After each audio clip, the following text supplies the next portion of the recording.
নমস্কার আমার চ্যানেলে। আজ মহালয়া, ভিডিওটি পোস্ট করতে হয়তো দেরি হয়ে গেল। তোমরা হয়তো ভিডিওটির প্রথমেই বুঝে গেছো আমি এখানে কি করতে চলেছি। হ্যাঁ, ঠিকই ধরেছ, আমি এখানে দুর্গা ঠাকুর আঁকতে চলেছি। জানি না কতটা কি ভালো হবে, চলো দেখা যাক। তোমরা নিশ্চয়ই দেখতে পেলে আমি এখানে কি ইউজ করেছি। আমি প্রথমেই স্কেচবুকের ওপরে এই মূর্তিটিকে একটা স্কেচ করে নিয়েছি, তারপর কালার করতে শুরু করলাম। এখানে কালার ইউজ করেছি পোস্টার কালার।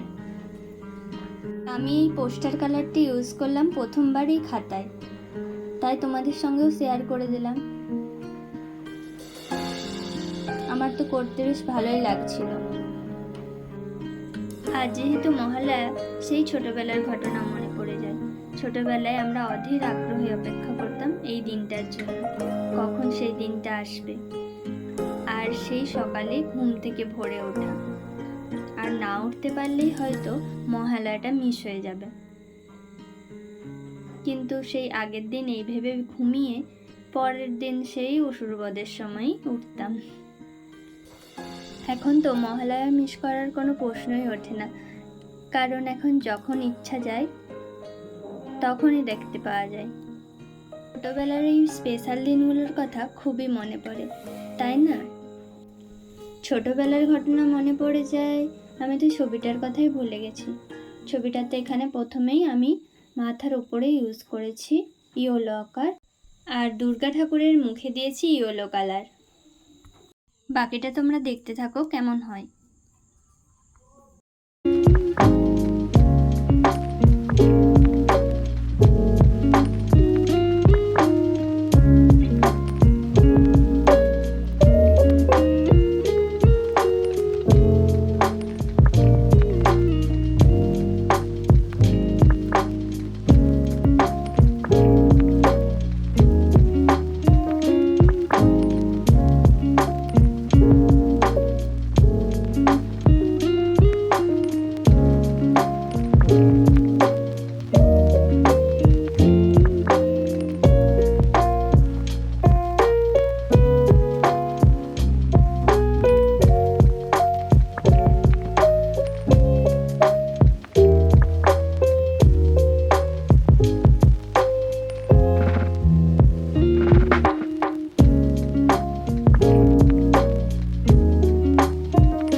এখানে দুর্গা আঁকা প্রায় কমপ্লিট। আমি অফ ক্যামেরা কিছু ডিটেলস অ্যাড করেছি। আর কিছুক্ষণ পরেই আমি এখানে দেখাবো আঁকাটা কেমন হলো।